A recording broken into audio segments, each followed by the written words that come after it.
Okay. Hello and thank you for joining me. I'm Jennifer Smith, your friendly neighborhood naturopath. I am not a medical doctor, and this information is not intended to cure, treat, prevent, or diagnose any disease. It has not been evaluated by the FDA. So, for advice specific to your unique condition, please consult with your healthcare practitioner. So, it is springtime, and I've been gardening lately. I'm going to share some strategies to help you nurture your inner garden by weeding out rogue cells and promoting apoptosis. And as usual, we've got 30 minutes of content followed by 9 minutes of Q&A in the chat. And I'll try my best to wrap things up within 39 minutes. And because I had technical problems with my last call, I'm going to put this on fast forward and combine really a lot of information all into one. So hold on to your seats. I hope that's all right. But, back when I was a child, I remember hearing them say, we're only $1 billion away from a cure for cancer. And fast forward 50 years and trillions of dollars raised for research, cancer still remains in the top three leading causes of premature death. It's usually oftentimes number one. It kind of varies a little bit from year to year. And I'm sure there's not a single person on this call who hasn't been affected by this diagnosis, likely in the form of losing loved ones far too soon after enduring a terrible series of failed allopathic treatments.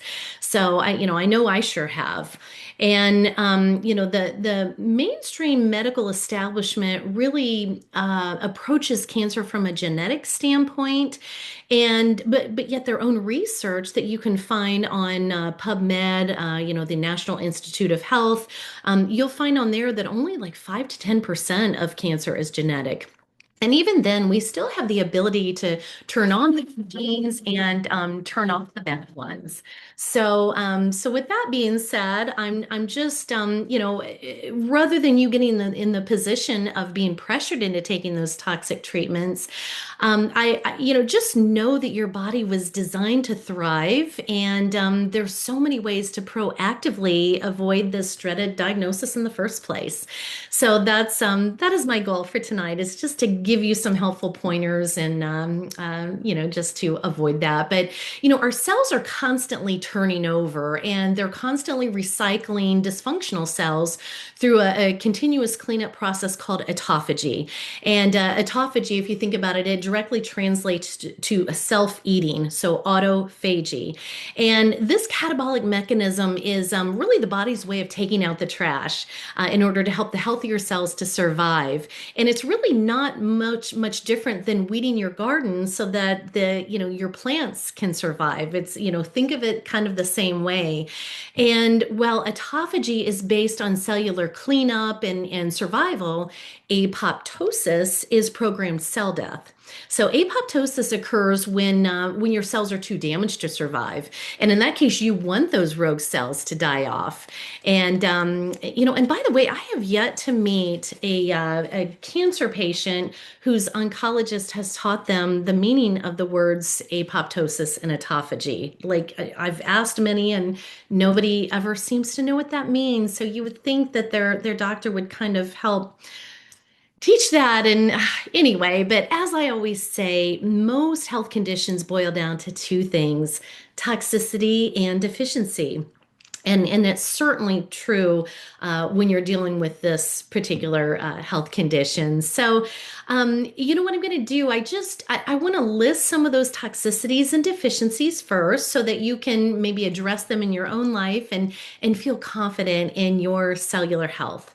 So first off, items that are known with known links to cancer include things like certain pharmaceutical drugs, and there are really far too many to even name. I'm sure you've all seen the commercials, and that's often listed as a side effect, but some certainly worse than others. But certain diabetes drugs, Actos is one, a lot of antidepressants or SSRIs, and primarily the fluoride-based ones, certain calcium channel blockers for blood pressure, like like, oh gosh, what's one in particular? Nifidamine, I believe it's called nifidodipamine, something like that. But that's one.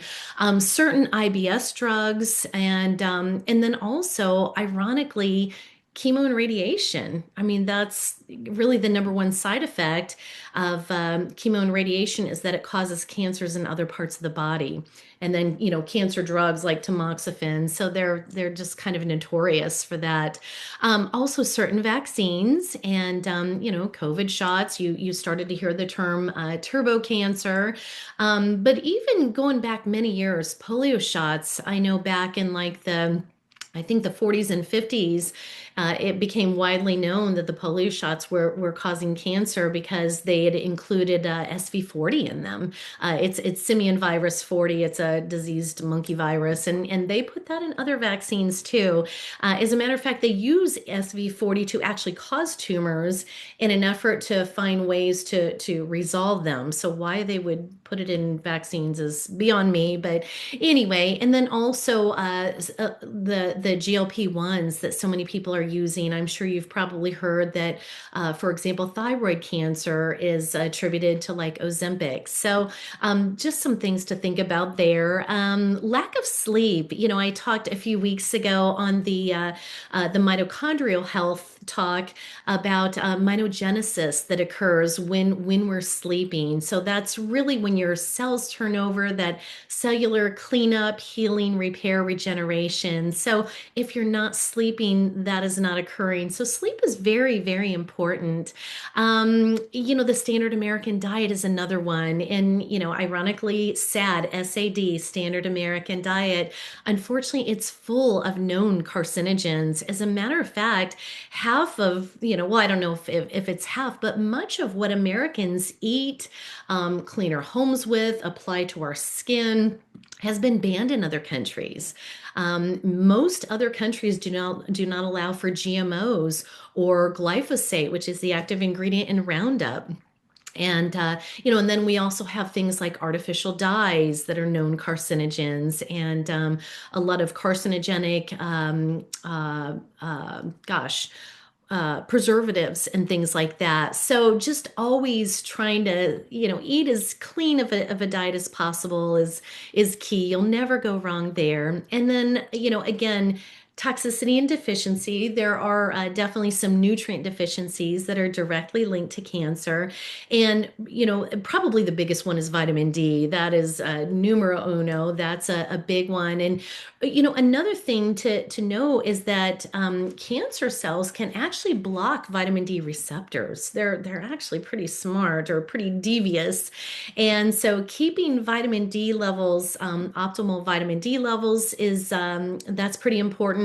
Also, some certain B vitamin deficiencies are linked to cancer, and that would be primarily B12 and let's see, folate. And again, folate not to be confused with folic acid. So those are a couple. Vitamin C, I often mention that vitamin C is really kind of an unsung hero. And as a matter of fact, if you go to any of the, like all of the holistic cancer clinics, most of which are in Mexico, but they've got some really nice high-end ones, they're going to give you high-dose vitamin C IVs intravenously. So vitamin C is fantastic. And then iodine is another one that's linked to cancer, iodine deficiency. And a lot of this goes back to just the fact that our soil is so deficient now because of modern farming methods. So many chemicals are sprayed on the soil, on the crops, and then they don't really do much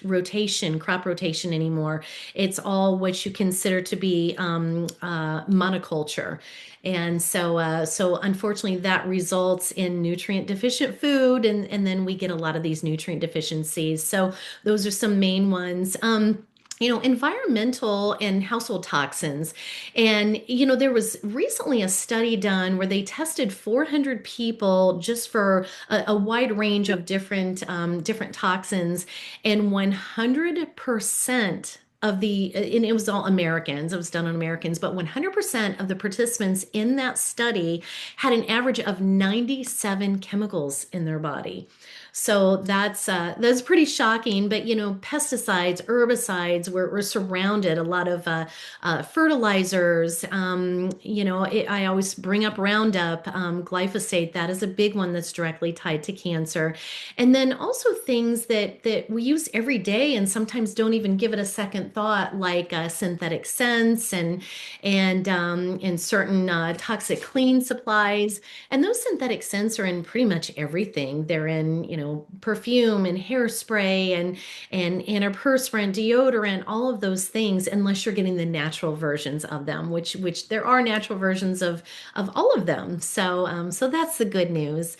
Let's see what else. Seed oils. I talk about that a lot. And if you're eating the standard American diet, it's going to be chock full of seed oils and primarily genetically modified corn, soy, canola, and/or cottonseed oil. So they use those oils in sauces, barbecue sauce and salad dressing and in fried foods and really pretty much everything, really. So just getting back to just kind of basic whole foods, you'll never go wrong there.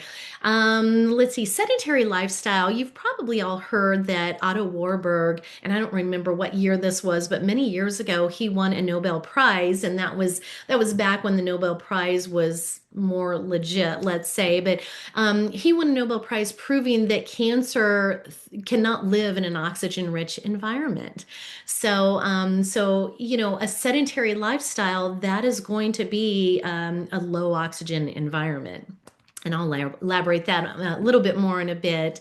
Also, dehydration is something that is linked to cancer. You want to make sure that your circulation is good, that you're well hydrated, that things are moving within your body, that it's not all stagnant.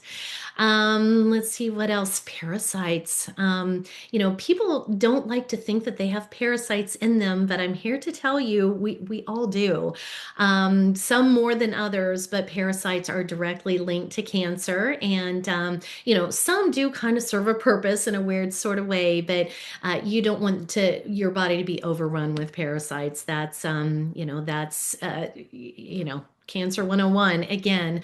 Heavy metals is another one, and you're going to find all kinds of heavy metals in all kinds of different things. People are typically surprised to find that as well, but you'll find mercury in just pollution, and there's only so much of this that we can avoid, but just air pollution, vaccines, amalgam fillings, those silver fillings. And so if you've got those, you might want to consider even getting them properly removed by a dentist that's been properly trained in the proper removal of them.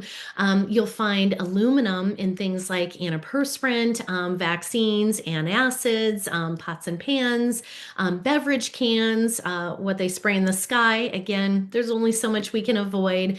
Lead, you'll find that in old homes. So, be careful if you're doing home renovations. Make sure you're working with a reputable company that knows the proper way to kind of get all that old material out there so that it's not diffusing throughout your home.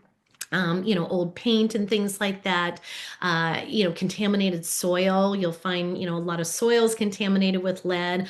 Water, tap water. People often think that Flint, Michigan is the only area that's got lead in their water, but I'm here to tell you there are many others. So filter your water. That's so important.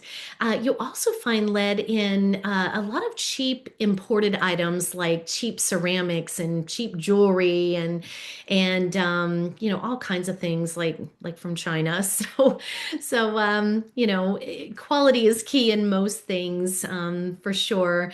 Toxic emotions is another one. It's easy to think about toxins in food and in our environment and things like that, but our emotions are also very damaging.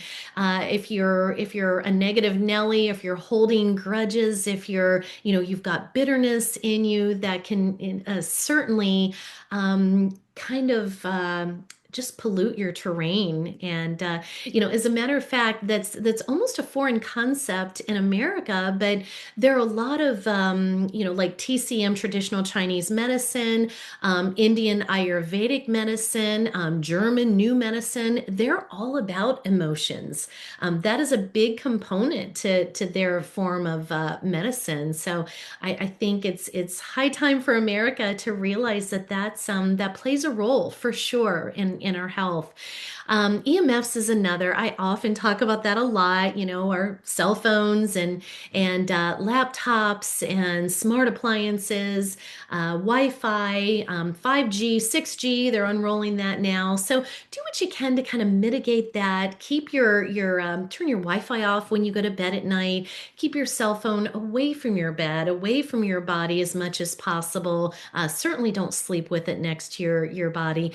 Please don't place your cell phone in your pocket, in your bra, things like that. You want to keep that away from your body and do other things. There's some things to mitigate the effects of EMFs on us.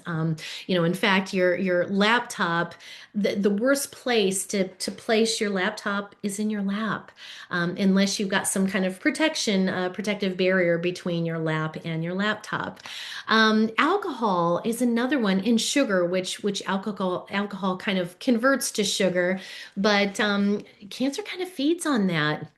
And a lot of alcohol nowadays, whether it's wine or otherwise, is loaded with glyphosate and all kinds of sugars and pesticides and other chemicals. So if you are consuming alcohol, try to get at the very least organic, or preferably biodynamic. And a lot of wines and alcoholic beverages from other countries are just naturally not going to contain that. So it's oftentimes the domestic beers and wines and liquors that are going to be the worst, that are going to have the highest toxic load. But sugar is another thing. And if you think about it, when a cancer patient gets a PET scan, what did they do before they perform that scan?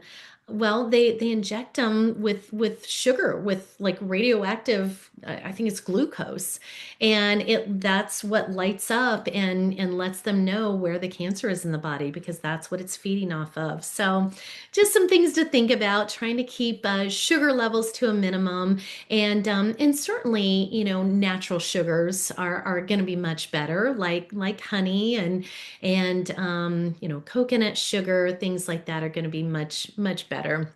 And chronic stress, I have to mention chronic stress, and that could also fit in with emotions. But when you're in a constant state of stress, your adrenal glands are secreting cortisol, the stress hormone, and that is feeding into it and kind of setting off a cascade. So keeping stress levels in check is really, really important. So that's all the bad news. And how about we talk about some strategies to help you help keep your body, your terrain clean and healthy, and avoiding that diagnosis that I mentioned. So first off, it's probably pretty obvious, but just consider ways to avoid or reduce the aforementioned drugs or vaccines. Pretty common sense there, and also increasing nutrient density, and just doing things like reducing your processed food intake, replacing seed oils, the seed oils I mentioned, with healthier fats like coconut oil, avocado oil, olive oil, maybe grass-fed butter, tallow. Those are some much healthier options. And people often ask me what diet I recommend, and just really a whole foods diet. But if I had to choose one, I would have to say maybe the Mediterranean diet, just because it's clean. There's nothing complicated about it. It really is based on small amounts of clean, maybe like grass-fed meat, wild-caught seafood, organic pastured poultry, small amounts of healthy protein, and then lots of organic fruits and vegetables. It's really kind of that simple. So, and then also getting some superfoods in when you can. There are many superfoods in that category, but like you've probably heard turmeric, for example, that's considered a superfood. Blueberries, especially wild blueberries. The wild blueberries are the smaller round ones, and they're much darker and they're richer in anthocyanins. Pomegranate seeds, that's definitely a superfood, or pomegranate juice as well, but the pomegranate seeds especially. And pretty much anything bitter is going to be anti-cancer. So things like arugula or radishes, onions, garlic, celery. Those are just a few examples of like bitter food. Grapefruit, lemon, dandelion greens. Those are great examples. And then also cruciferous vegetables. You'll find all kinds of information. Like I said, there have been clinical studies performed. You'll find some things in PubMed and the National Institute of Health on things like cruciferous vegetables like Brussels sprouts, cabbage, broccoli. Let's see what else, cauliflower, and especially broccoli sprouts. So broccoli sprouts are like at least 10 times have the 10 times the potent anti-cancer properties that regular broccoli does. And lots of ways you can eat broccoli sprouts. You can place them on a salad. You can just eat them, by the handful. You can throw some in a smoothie. I like to put it on avocado toast. And cruciferous vegetables and especially sprouts are fantastic. And then also mushrooms. There's all kinds of information out there about the anti-cancer properties of mushrooms because most mushrooms, the majority of edible mushrooms are rich in beta glucans. And I would have to say probably the number one mushroom that's known mostly for its anti-cancer properties would be shiitake mushroom. And you've probably heard of that in TCM. In fact, in countries like Japan, that's just standard protocol. That's if somebody has cancer, they put them on a mushroom regimen. And, some of those mushrooms you can eat, and then others you probably want to do more like in capsule form. You can get capsules, powder, or tinctures, like extracts. And there are many different ones. I mean, even reishi mushroom is considered the mushroom of immortality, and that's really not one that you probably want to eat. You probably want to get that in the form of a supplement. But as a matter of fact, I'm not positive, but I think in certain Asian countries, they will administer reishi mushroom via IV for cancer. So again, just a very different way of looking at it in other countries. But again, we don't want to wait till you get to that point. But let's see what else. I talked about mushrooms, cruciferous vegetables, really just cleaning your terrain, so that it's healthy and vibrant and making it unhospitable to parasites. And I know parasites are kind of, a lot of people talk about them right now, and you'll hear about all these parasite cleanses and things. But I always say just start by making your terrain inhospitable to them. And you can do that by, being, a high oxygen environment. In fact, they will, cancer and parasites for that matter thrives in low oxygen, high sugar, and high acid environment. So that should kind of give you some clues on what to do. But oxygenating your body with movement, with exercise. As a matter of fact, the cancer clinics that I mentioned, the holistic ones, one of the things that they will do is they will place their cancer patients on maybe vibration plate or a rebounder to move the lymphatic system and to oxygenate the body. They've got hyperbaric oxygen chambers. That's another thing that they do. So, Let's see, things to kind of avoid getting a parasite overrun is pork. Avoiding pork. Pork tends to carry high amounts of parasites. Avoiding like raw fish, sushi, things like that. Contaminated produce. So if you're not growing your own vegetables, which not many people can grow everything themselves, you just want to make sure that you're washing your produce well for possible contaminants of uh, excretion. I'll just leave it at that. And let's see what else. Another thing is there's definitely, you may want to consider addressing oral health problems because there's a direct connection with poor oral health and cancer. And, like root canals, for example, because you've got energy meridians that radiate out from every tooth. And so people who have a lot of like root canals and crowns and things like that, there is a direct connection. So again, a holistic dentist can help with that, and gum disease, things like that. It's very important. Oral health is very, very important with regard to avoiding the dreaded C diagnosis and just overall health. Let's see what else. I mentioned rebounding, whole body vibration, just keeping your lymphatic system moving, cleaning your environment, replacing some of those toxic cleaning supplies in your home, going for just natural things. You can clean your whole house with things like vinegar or hydrogen peroxide. You don't need all those toxic, carcinogenic chemicals. And also things like cookware, Teflon pans, they were supposed to be banned, I want to say in 2013. And of course, they overrid that. And so they're still out there on the market. So you don't want the toxic Teflon pans because that leaches into your food and then you eat it. Also, avoiding like black kitchen utensils and things like that because the black plastic is typically made from recycled electronics, and those recycled electronics are full of flame retardants and all kinds of other toxic chemicals, BPA, phthalates, and things like that. Also managing EMFs. I kind of touched on that earlier. So keeping your cell phone away from your body, especially when you sleep, turning off Wi-Fi at night, just kind of mitigating that as much as possible.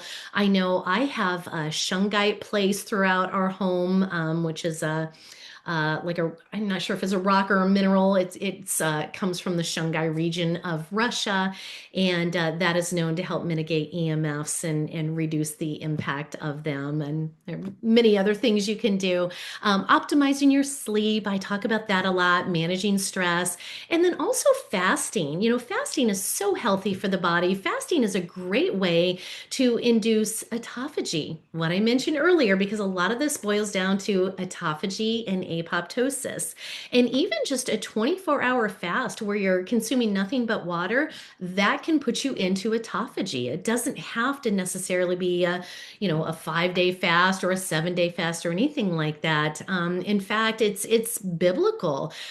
Fast and pray, fast and pray. You will see that over and over in the Bible. And that's why when you fast, that triggers that autophagy and apoptosis, that cellular cleanup. So that's a simple, easy way. As a matter of fact, I'm pretty convinced that when people do go through chemotherapy and they actually, they do okay with it, is because one of the big side effects of it is nausea. People are oftentimes they throw up, they can't eat at all. And if you think about it, that's kind of a forced form of fasting. So I don't know, just food for thought. But anyway, I guess I'm trying to my best to keep an eye on time here. So why don't we talk about patching? So for those of you who are new to this call, if you've never been on here, I love to talk about these beautiful little patches, and they're a form of non-transdermal wearable phototherapy. And you've probably heard of a transdermal patch before. In fact, I had never heard of a non-transdermal patch before this because they don't really exist. But there are a lot of transdermal patches out there, such as the nicotine patch or the birth control patch. Those are a couple of examples. And a transdermal patch would be transferring drugs, chemicals, hormones, or other substances into the body through the skin, the dermis, that then enters the bloodstream. But these patches made by LifeWave are non-transdermal, so nothing foreign enters the body. Think of them almost like little mirrors. And what I mean by that is they are actually reflecting back wavelengths of light that we all naturally emit as mammals. And so they're actually a form of wearable phototherapy. So rather than standing in front of or inside of a phototherapy machine, you are tapping into your own body as the power source. And inside each patch, they all pretty much look the same on the outside, but on the inside of each patch is a crystal lattice structure that it's a reflective structure that knows which wavelengths of light to reflect back into the body to produce these beneficial changes. And of the 10 different patches that LifeWave produces, I'm just going to talk about two of them, that relate the most to what we're talking about. Let's call it cellular health. So hopefully I don't get censored here, yeah, there are multiple patches that can help with this, but I would say the two main ones would be, first of all, glutathione. The glutathione patch was a big draw for me when I found out that this company made a patch that could reflect back wavelengths of light back into your body to tell your liver to produce more optimal levels of glutathione. I was blown away. Glutathione is your body's master antioxidant. It is your master detoxer. And as a matter of fact, I keep kind of going back to those holistic cancer clinics, the very high-end ones. They will give their cancer patients a glutathione IV because, as a matter of fact, if you were to like Google or use whatever search engine, if you were to search for diseases associated with glutathione deficiency, you will see diseases on there like Parkinson's, Alzheimer's, you will find diabetes, you will find cancer. Cancer is probably the number one. So again, glutathione is your master antioxidant and your master detoxer. So it helps your body to release toxins that can contribute to cancer. And as a matter of fact, again, I go back to toxicity and deficiency, and I should know you can also search this up. You may want to search something like professions linked to, with the highest rates of cancer, let's say, professions with highest rates of cancer. And you're going to find professions on there like funeral directors. Well, funeral directors, they work with what? They work with formaldehyde and other carcinogenic chemicals.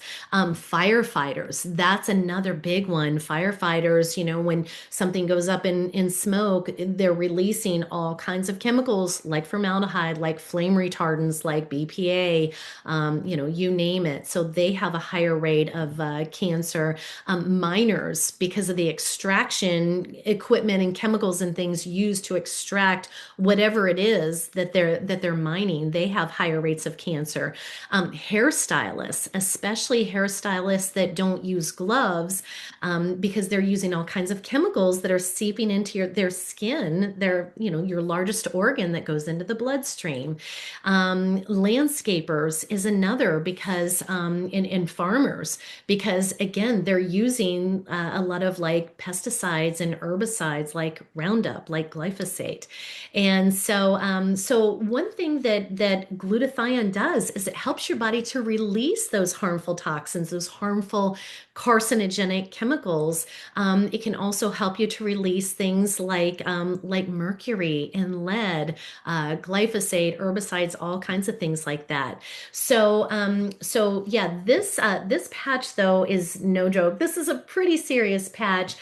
Even though you only wear these patches for 12 12 hours a day. It's 12 hours on, 12 hours off, and your 12-hour window could be 9 a.m. to 9 p.m., for example. Even though you're only wearing the glutathione patch for 12 hours, the clinical studies showed that that patch can help elevate your endogenous, your native glutathione levels by an average of 300% over a 24-hour period. Now, the majority of that is elevated within the first 12 hours while you're actually wearing the patch, but even after you've removed it, your liver is still producing, higher levels of glutathione. And and that can actually be too much for some people, especially if they're not drinking enough water, and especially if they've been exposed to a lot of chemicals over the years, whether it be through farming, whether it be through pharmaceutical drugs, vaccines, lots of surgeries where they've had general anesthesia and things like that. So a person may need to take it a little slower with the glutathione patch at first, but supplemental forms of glutathione, like getting an IV, like I mentioned, that's invasive, it's expensive, the molecule size has to be just right. And in the case of an IV, you're getting a surge of glutathione all at once, and it only has about a 7 to 10 minute half-life, and then you have to, keep kind of going in for more. So the glutathione patch can elevate that in a much simpler, less expensive, less invasive way, and it's just telling your body to do what it already should be doing naturally on its own. And then the other patch that I need to mention is, of course, X39. You can accomplish so much in the body with this one patch. This patch is LifeWave's foundational patch that elevates the GHK copper peptide in the body. So rather than getting an exogenous synthetic GHK copper peptide injection, this is elevating your own natural native GHK copper peptide, and that is going to reset over 4,000 genes to a younger, healthier state, one of which is going to reactivate your stem cells for just healing, repair, regeneration. And there's so many benefits to this patch and to the mechanism of how it works. And I often mention that I do have to be careful with recommendations of certain herbs and even certain foods and supplements with regard to pharmaceutical drugs, because there's so many drug interactions with foods, with foods, herbs, and even supplements. But with these patches, there are no drug interactions. It's such a beautiful thing because, again, they're non-transdermal and nothing foreign is entering the body. It's just reflecting back wavelengths of light to help your body do what it did when it was younger and healthier. And so there are no side effects, no drug interactions, but there are plenty side benefits. And perhaps my favorite side benefit of X39, well, I'm going to name two of my favorite side benefits with this. Number one is it's going to elevate your endogenous glutathione levels by about 30%. It's nowhere near the 300% that the glutathione patch can elevate it. And by the way, one of the women in the studies, her glutathione levels elevated by 600% with this patch. So, but yeah, 30%, that's a nice elevation in glutathione. So this is a great starting point. And then probably my other favorite side benefit of the X39 patch is that it helps your body to promote apoptosis. And again, I talked about apoptosis at the beginning of the call. That's programmed cell death. So when you've got rogue cells that are too, diseased to repair themselves, you want them to die off. And so that's what apoptosis is. So that is one of the many beautiful side benefits of the X39 patch. So before I get to questions, to Q&A, I just want to remind you to please, if somebody else invited you to this call and you'd like to start patching, please connect with them, and that person can help you to get an authentic product, authentic LifeWave patches, and they can help kind of guide you in what patches are right for you, and get the best pricing on that. So with that being said, I'll go into the chat and see what questions are there awaiting. And and get to those within the few minutes we've got left. Let's see. Where did we go? Okay. What is the name of the device that helps decrease EMF impact in the home? Oh, there are all kinds of devices that can do that. But I think what you might be referring to that I mentioned earlier is shungite, which is, let me see, I'm not sure if I even have some in this room.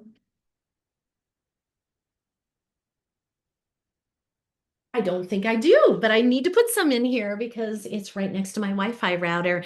But shungite is a black a mineral. It's a rock that is mined from the Shungai region of Russia. So you want to make sure that you get authentic shungite. But NASA is the one that discovered that shungite can help decrease the impact of EMFs. As a matter of fact, I've got on my cell phone, my laptop, and other devices. I've got you can maybe see here this sticker, and it's an EMF reduction sticker, and it is made with of compressed shungite.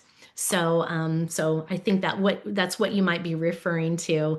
Himalayan salt lamps can help reduce the impact of EMFs a little bit too, but then also just taking protective measures like turning off your Wi-Fi at night because you do not need that pulsating while you're sleeping, and keeping your electronic devices, your cell phones, laptops, things like that, as far from the body as possible. I know we still have to function, but just doing what you can. And let's see, when do you wear the glutathione patch, day or night? Good question. The glutathione patch technically can be worn day or night because some of the patches are daytime only, others are nighttime only, and some can be worn either or. Glutathione is one of those patches that can be worn day or night, but I do recommend the glutathione patch for daytime use. And the reason for that is because when you're detoxing, which is the main benefit of glutathione, your lymphatic system is capturing those toxins and helping to, kind of, that's the final flush of them leaving the body through your bowels, your bowels, your urinary system, lungs, liver, skin, all of that. But your lymphatic system doesn't have a pump. And so it's only moving if you're moving.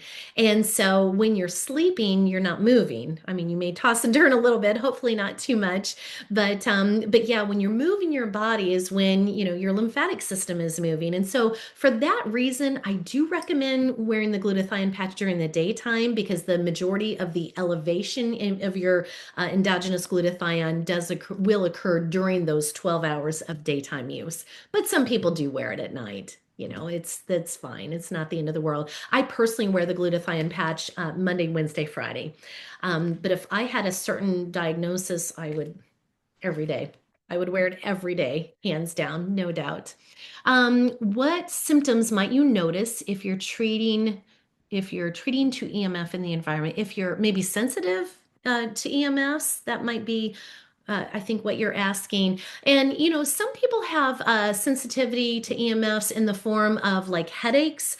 They'll notice headaches, severe brain fog. They'll notice, like tingling on the skin. In fact, there's an actual condition called EHS, which is electrohypersensitivity syndrome.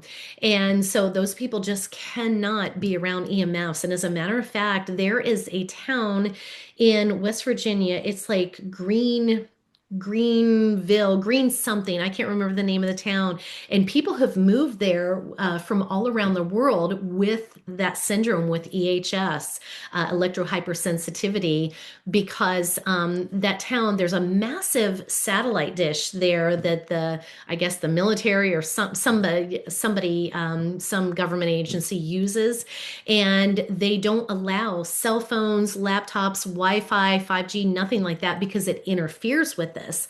And so people have found that by living there, their EHS symptoms go away and they can actually live again. They don't have all the migraines and the skin issues and the inability to think and all that. Like everything magically goes away.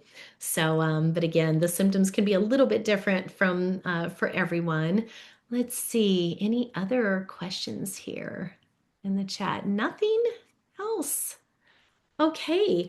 Well, I hope you found this helpful. I know I threw a lot of information at you, but I just think it's so important to keep your cells healthy and your body vibrant. And again, just think of it as working in the garden, pulling the weeds so that your healthy cells can survive and triggering apoptosis and autophagy.